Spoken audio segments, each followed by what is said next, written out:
We're live. How you doing? DanLanPro here. I ain't been on here in a while. I ain't did no drop something on you. I ain't did no lives.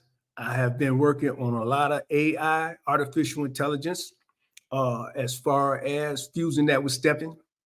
As you always know, I talk about interdisciplinarian. I am an interdisciplinarian. That's my field of study. And what that does is this: when you take two or more disciplines and mix them together, then that makes you an interdisciplinarian. I take two or more disciplines and mix them together. It just so happens that instead of me using like the arts or English and math or say architect and electricity, I fuse software in the same manner. So I consider the software as the disciplines and take two or more software and mix them together in order to produce a product or service. So that is how I utilize interdisciplinary studies in order to do the arts as you see me doing with graphics or video or anything that I do. I like to focus on, like I say, the step community. I like to focus on the religious community, spiritual. It's just so many things that I try to cover. And as you get older, you start to understand more and more about people, places, and things. And those are the things that I focus on. But I've been having so much fun with it because now you got AI voices, you got AI graphics, you got AI video, which I warned, not so much as warned, because warned sound like you saying something dangerous, which I projected months ago that AI video would come, where all you have to do is instruct the prompts on how to make your video, and it would compile all that information, bring it all together, and create a product for you, a video for you, and then you can tweak it through some of your programs like Adobe Premiere, Adobe Express, and some of the other ones that you can use in order to make those things happen. So pretty much all you're doing is taking like Chat GPT. You may take Chat GPT, you may take, say, Photoshop Firefly 2, and you may fuse those two programs together in order to produce a project. Now, there's so many other ways to do it because, like I said, it's two or more disciplines that you usually integrate together in order to produce a product. So you may use five different types of softwares, which sometimes include sound, graphics, video, voiceovers, et cetera, et cetera. The bottom line is that AI is here. It's here to stay. So whatever your interest is, whether it's some of the things that I named earlier, dance, religion, spiritual, whatever it is, you can do so many different things with it now where you can actually present those things. And you see it happening all over the place. What I'm doing is waiting on certain companies to come up with their version of speech to video. So when it comes to speech to video, then you can use some of the things in AI in order to produce those videos. For example, the background that you see behind me, those are all AI generated graphics.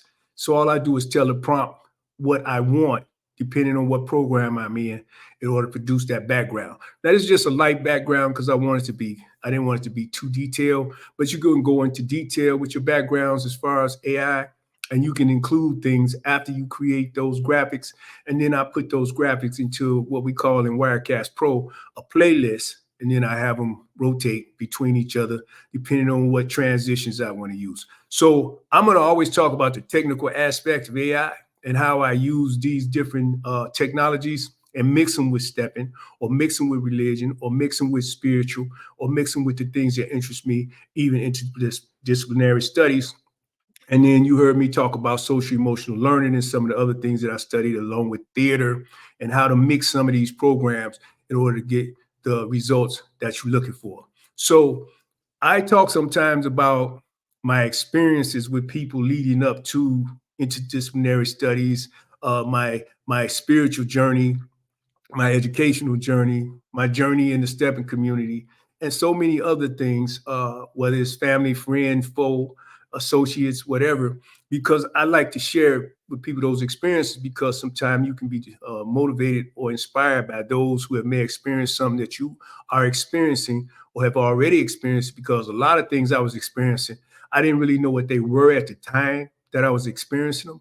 I just was going through them. So whether it's a stressful situation or whether it's a pleasant situation, sometimes we don't know the terms or we don't know some of the things that we're actually experiencing in terms of terminology that could best explain that experience, like toxicity or toxic people or people who you think that the mask that they wear is actually the person who they really are.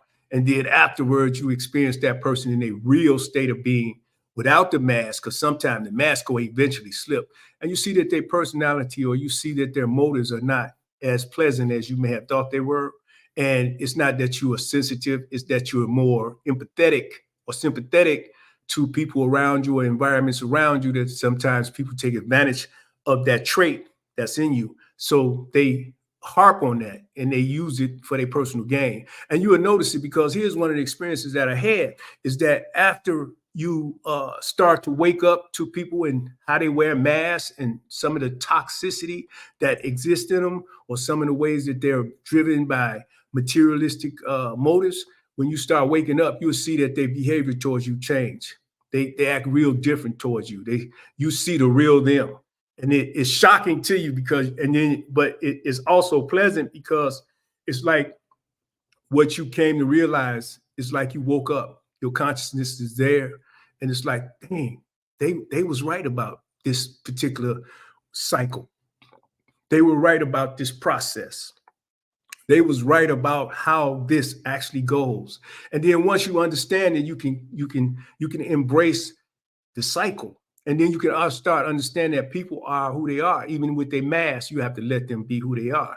Don't try to change them. Don't look for them to change, because that is the part that's difficult, is that you always feel that, oh, they really got it now, and realize that you're the one doing the work. If you ever notice, most toxic people don't have a specialty. So if you say, what's this person's specialty? What is it that they're actually good at? You know, I know a lot of friends of mine, me and my friends, especially some of my Navy military people, we can do so many different things because that's what we were trained to do, to pick up a book or to study something and learn how to do it. Whether it's technical, whether it's whatever it is, we have different specialties. We're not generalities. We specialize in knowledge, in learning, in applying that. So whatever it is that your task is, you can perform that task to the best of your abilities. But then when I look at certain people, if you ever notice that certain people they be in charge, or they take charge, or they dominate the conversation, or they dominate the environment, I just start looking at them based on some of the knowledge I was receiving, and I start asking myself, what is this person's specialty? What is this person? What does this person, if you say they're an expert, what are they an expert in? So if they're expert in talking, they're expert in talking. They're expert in manipulation. They're expert in toxicity. What is their actual expertise? So if their actual expertise, say your expertise is fixing cars, then why are you leading me in technology? Why are you in charge of technology? Why are you in charge of the things that you don't have any knowledge about or experience even?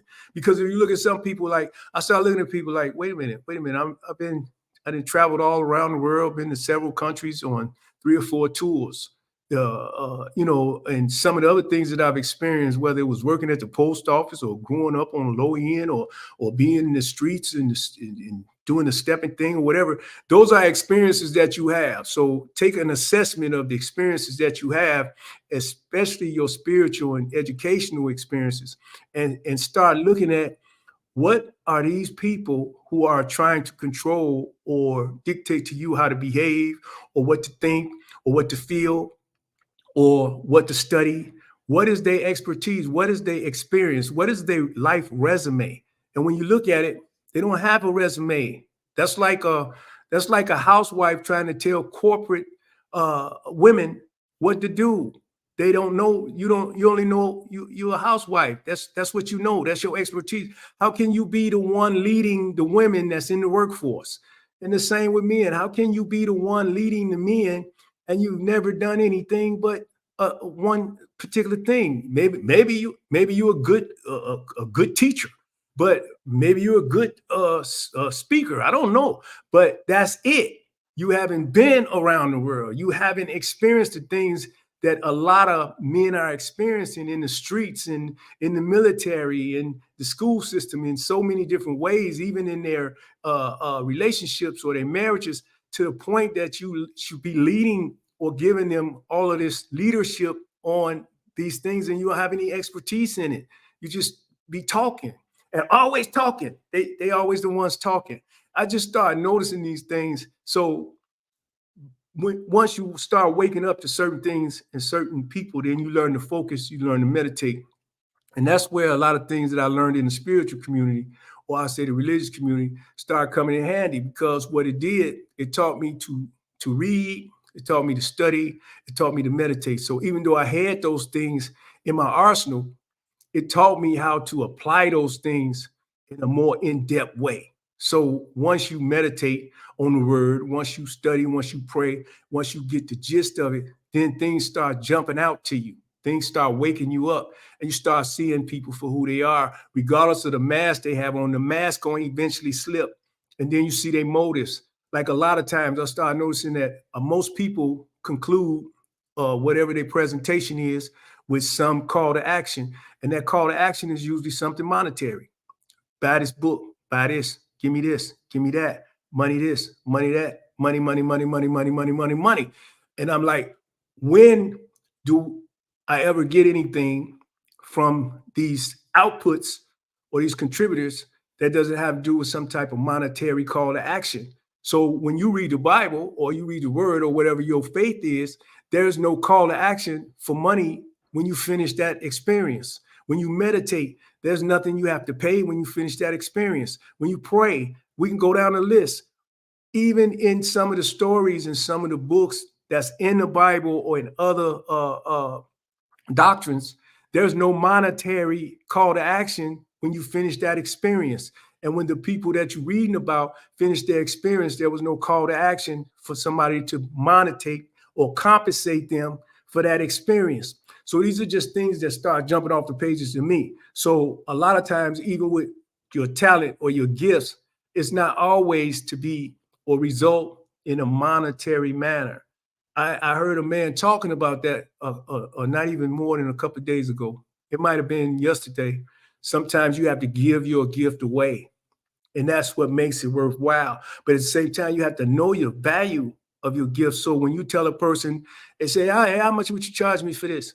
You say, whatever your price is, that's your price. Don't fear them saying, well, you need to come down. Don't let them devalue your gift or whatever. Hey, I'm not the one you want. I'm not the one you want to do the job.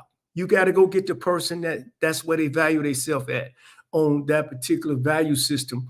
Then they're the ones that you need to get that job done. I remember when I first started, there were certain prices that I would give for that particular job based on my value. But then there's days where like drop something on you. You want to just give that back. That's inspiring or encouraging to some people. But at the same time, I always remember that there are people, there are toxic people. And sometimes they're right next to you, they're close to you. So don't think everybody that's toxic is like far away, like an enemy. Sometimes the most toxic people are right next to you. They're right in the same house with you. They're right around you. They're right on the same job. They right next to you. And they wear these masks and they smile in your face and they do this and do that. You're not paranoid. You're not negative. It's you just feeling it instinctively. This person doesn't have my best interest at heart.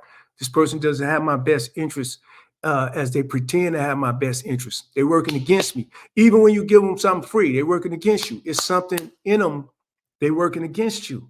So whether it's free or whether it's you being compensated, they're working against the gift. They're working against the experience because for some reason, their false narrative or whatever their insecurities are won't let them accept that you are at that value level, that you are valued at that particular point. They'll go get somebody else before they get you, knowing that your value is more valuable than that person that they're seeking, or that you have the experience or the knowledge and wisdom to perform that particular task. They'll go get somebody else before they get you because there's something in them that won't let them accept that you're capable of doing that particular thing for whatever reason. Maybe it's their perception of you. But these are all things that you have to learn because, as they say, some of these things about toxicity are not taught in school. Just like interdisciplinarian, it wasn't taught. I didn't learn that, even though I was performing that on many levels. I didn't learn that until I went to school. I didn't learn what it was to take two or more disciplines and bring those things together to get real good results until I went to school and understood what that process was. And the same with systems. It's just so many different things that you learn. What's up, Christopher? Christopher Greer? Hey, that's my man. We was in theater class together and we had big fun. And that was an experience. So these are all things that I share on my lives, and these are all things I share, whether it's drop something on you or whether it's something I put into some type of art.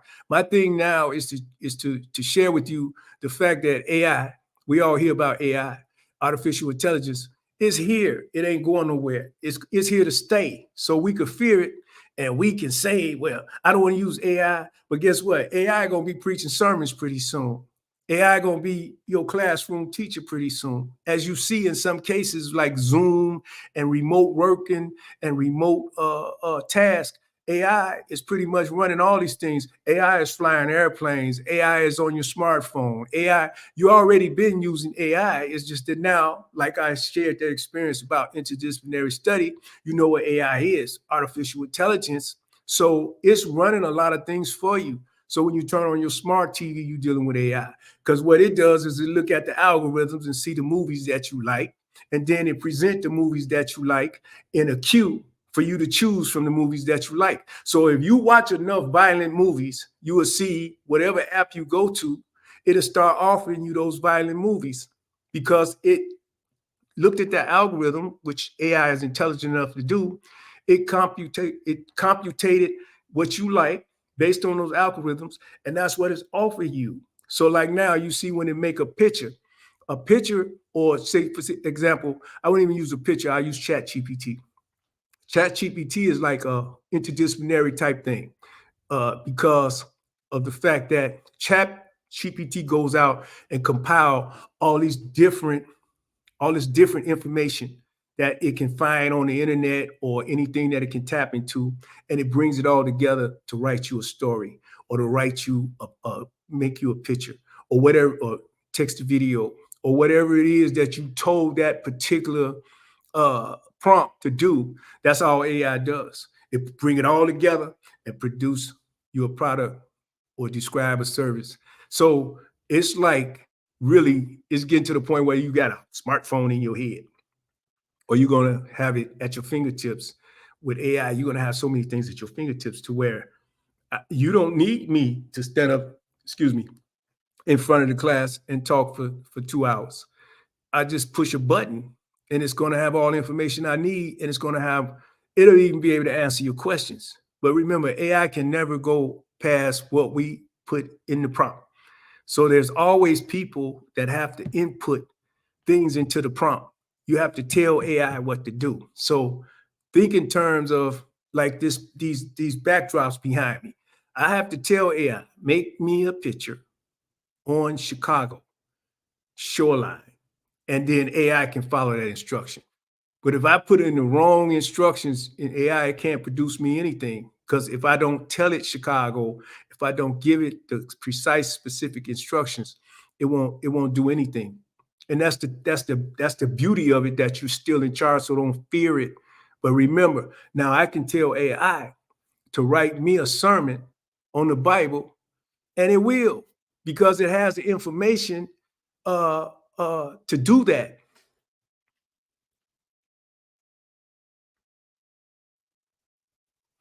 Right. Yes. Yeah. Right, Christopher. Right. See, and these are the conversations that we need to have. That whatever AI threatens, there's always another side to that. So, how do I utilize AI to my benefit? So, as a graphic artist, where I just had situations where we had to draw pictures and use all of these different pen tools and different tools. I can go deep on the programs and the tools that I use as far as creating a graphic. So if I want to draw a poster, if I want to draw a backdrop, whatever it is that I want to do or a client is asking me to do, I can do that as a graphic artist. But when you think about it, AI does all that now. just based off instructions, because it already has the intelligence to use the pen tool, and based on the instructions that I give it in this prompt to produce these graphics in 2 minutes that used to take me 2 days. You see, so I can sit on the edge of the bed and cry about AI is knocking me out of my position. Or I can say, you know what? I know graphic art, so let me start giving AI instructions on some of the stuff that I wanted to produce. And then I can look at what it produced, like this picture here. I can take some of these pictures right here and I can put a moon in here. I can put a boat in here. I could put anything in here from the perspective of a graphic artist that when I finish using AI to my benefit, I could probably market that art on the market, depending on how I used it. Now, like anything else, when you use AI and you really use somebody's direct work, I mean, it's you know this came from such and such, then yeah, it's a danger. Like you see a lot of the actors and people in Hollywood striking because people were actually, you can't take an actor's voice. Say, for example, you can't just take Samuel Jackson's voice and make an AI narrated movie, but you can take AI and make up a voice and create a voice that you can use for your narration in your documentaries or etc. But you can't take Samuel L. Jackson's voice and use it to your benefit. And that's what was happening. So once they put these fail safes in, as far as how you use AI, it's going to be beneficial to you, whatever you are. You could be a voiceover artist. How can you use AI with your voiceover art to your benefit, because it's not going anywhere? So here's one of my suggestions, just to give you an example. If I was a voiceover artist, they have it where you can actually clone your voice in an AI voice creator, clone your voice, uh, work with the settings. I might do a tutorial on that. Work with the settings to get your voice where you want it. Save that voice in a preset. Now, whenever you want to use your voice in the narration of your tutorials or whatever, you can use that voice because you saved that voice. And then you can create voice with different dialects, British, whatever. You can put it in different languages. Now imagine you trying to make a video and narrate a video in 5 different languages. It would take you quite a while. But guess what? AI can do it in 5 minutes, 10 minutes, 15 minutes. I can make a video. I can narrate a 15-minute video, and I could put that video in Russian, Chinese, Vietnamese, Spanish, any language that I want within 10 minutes based on the text prompt. Just, I could tell AI, once I write it in Chat GPT and put it in an AI creator, I could tell it I want this in Chinese, or I want this in Vietnamese. So these are all things that's beneficial. So these are just the things that I'm describing as far as video production and graphics. So just think of it in terms of medicine, science, and all the other things that's coming down the pipe. So while we out here doing our thing, my suggestion, my advice when I do a live is that, hey, embrace AI, whatever you're doing, because it's going to be part of your real estate experience. It's going to be part of your spiritual experience. It's going to be part of so many different things that it's not even funny. And I don't know if I'll be here to see it because at my age, but the young people, it's something they need to embrace. It's something that we need to encourage and inspire them to embrace. So let some of these dinosaurs go. I mean, I was a dinosaur myself, and I'm still going to be a dinosaur because that's what we do. We don't want to see a lot of things change a lot of times, but sometimes we have to be open to what's really going on around us. So like I said, this thing is going to be giving you your sermons. This thing is going to be professing you. These things are going to be teaching your children. These things are going to be integrated with social emotional learning and religion and dance and spirituality. These things are going to use AI to the max.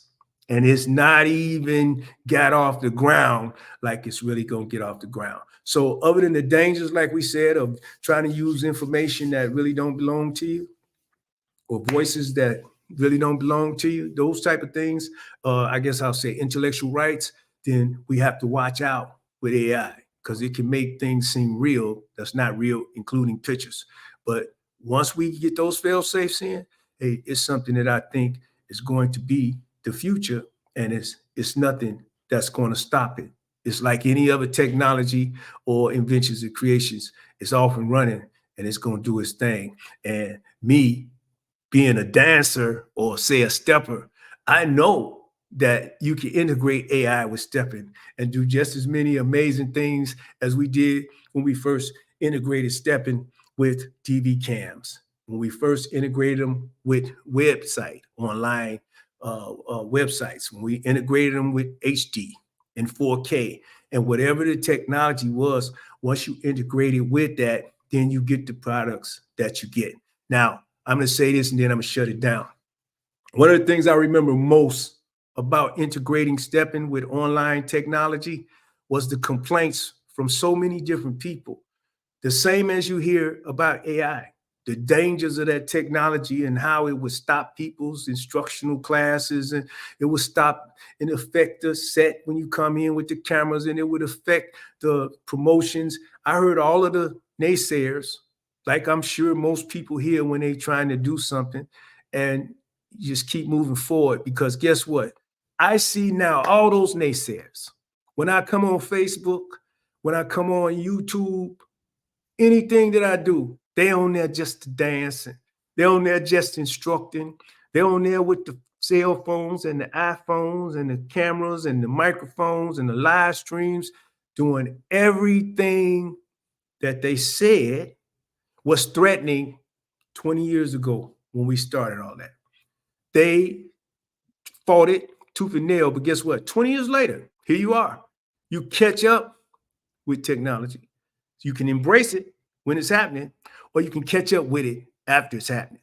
And that's what happened. But that's not to say it's a bad thing, because some people are just, we got average and we got general, we got mediocre, we got whatever it is. But you notice when you out front, the people who's out front, like my man say, he gonna cross over to the other side. The actors who's out front, they're not fighting AI, they're embracing AI. The people who's out front, you're going to embrace it and you're going to be in the moment. You're going to experience the moment.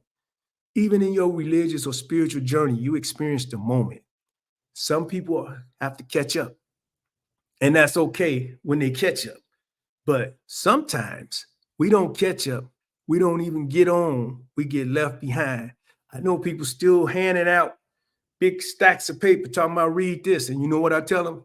I wish I would. You see, I wish I would.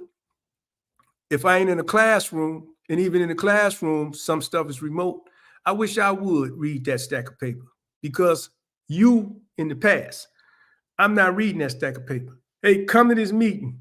I wish I would come to a meeting Monday, Tuesday, Thursday, and Friday, unless it's a job and we going in the meeting room to go over some things.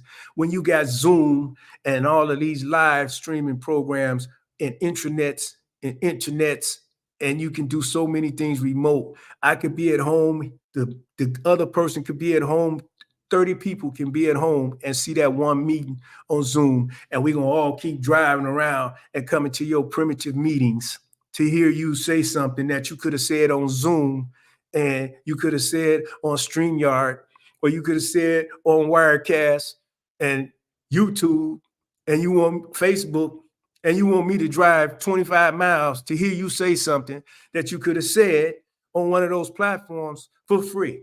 It wouldn't have cost us nothing, wouldn't have cost you nothing, and would have had money to do other things with in that process. I wish I would. So you can be mad at me. You can say what you want. I'm not coming to those meetings, and I'm not reading those stack of papers, because it's primitive, and that's what it is. And that's why, that's not to put a person down. It's just that you get tired of beating your head against the wall with people. Like I said earlier, they want to lead, but don't have the experience. They don't have the expertise. They got the gift of gab. And if you ever notice, just like I said earlier, when you focus on them, they're always getting ready to do something. They're always going to do it next week. But if you don't embrace technology, and if you don't embrace advancement, next week will never come. Time don't wait on you to figure it out. Time don't wait on you to accept it. Time not getting ready to wait on you to figure it out. Well, I think AI don't care if you think it's good or bad. It's here for you to use. And that's like any other technology. So that's it for my live stream. I got some real good stuff coming down the pipe I'm working on, and that includes things from an interdisciplinary perspective that has to do with voice, that has to do with text to video, that has to do with Firefly and generative fill, generative expand. You can go look those terms up if you're into graphic design and you into video production, because these are the things that I share in my tutorials. As the man said, sometimes you have to share your gift for free. And then sometimes if you want certain things done of my expertise that you see me do, we can talk. Some people have my information as far as how to contact me.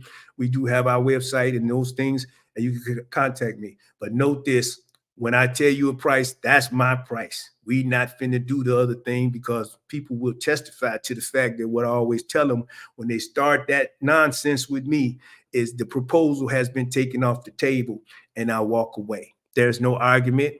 There's no debate. There's nothing. That's my price. That is my value system. And I walk away. Now you can go get whoever you need to get and enjoy yourself. But we're not going to have all of that back and forth. It's not a negotiation with me, because I have a base price and I don't turn a camera on until I get that particular price, or I don't start a particular project until I get that particular price. And that's what it is. And I'm always value myself in that way. So whether it's free or whether I'm being compensated, it's the gift of the beauty of the technology that I enjoy most. So that is what I'm going to share with you in my tutorials, on my live streams. And I hope I said something inspiring or encouraging to people, like I said, who are experiencing some of the things that I experienced at the time that I didn't know what that experience was. And it have you confused, it have you questioning and doubting yourself. But when you come out of it, believe me, when you come out of it and you really understand what it was, you're going to be very confident, not arrogant. You're going to be confident. You're going to be very God-fearing. You're going to be very respectful to others and mindful of the people that surround you, whether they're toxic or not. You're going to be very mindful of your environment and the systems that's operating in that environment. And that's a plus, brother. So like AI, be intelligent. It's not always artificial. Hey, my name DanLanPro. We signing off. I hope you have a beautiful evening. Till next time. Hey, I got some drop something on you. Some drop something on you's coming. Until then, peace.